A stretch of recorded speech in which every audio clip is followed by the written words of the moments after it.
সব জায়গায় গরম। হঠাৎ করে মধ্যরাতে আমতারেক লাইভে এসে কি মেসেজ দিল, মনোযোগ দিয়ে শোনেন। সেনাপ্রধানের সিদ্ধান্তে দেশের মানুষ খুশি নাকি বেজার?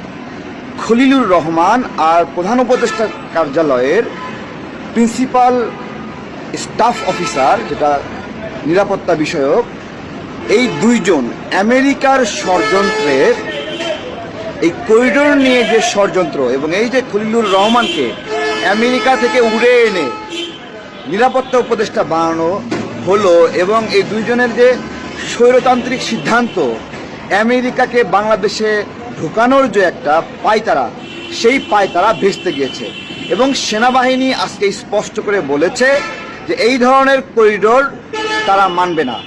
আজকে দরবার হলে বসার আগে তিন বাহিনী প্রধান উপদেষ্টাকে জানিয়ে দিয়েছে এই ধরনের কোনো করিডোর সেনাবাহিনী, বিমান বাহিনী, নৌবাহিনী অনুমোদন করে না। শুধু তাই না, নির্বাচনের বিষয়েও ঘোষণা এসেছে ডিসেম্বরের মধ্যেই নির্বাচন। এই সকল বিষয় আপনাদের কেমন লাগছে তা আজকে জিজ্ঞাসা করতে চাই যে আপনারা খুশি কিনা।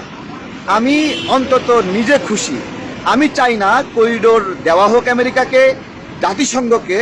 আমি চাই না বন্দর বিদেশিদের হাতে যাক। আমি চাই আমাদের বন্দর, আমাদের সম্পদ, এই সম্পদের রক্ষণাবেক্ষণ আমরাই করব।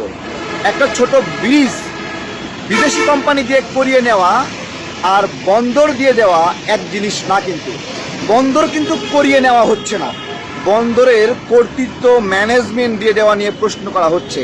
তারা কিন্তু রেডিমেড বন্দর এসে দখল করছে বা সেটা লিজ নিচ্ছে।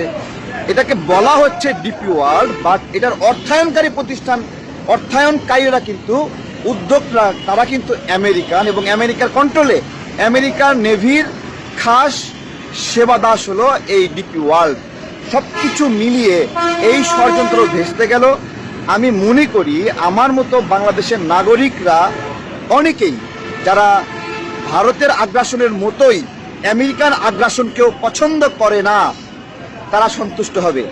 আর যারা ভারতের আগ্রাসন থেকে বাঁচিয়ে আমেরিকার হাতে তুলে দিতে চায়, তারা কি জানে যে ভারত এবং আমেরিকা একই পারপাস সার্ভ করে এবং এই দক্ষিণ এশিয়ায় আমেরিকা এমন কিছুই করবে না যা ভারতের জন্য ক্ষতির কারণ হয়।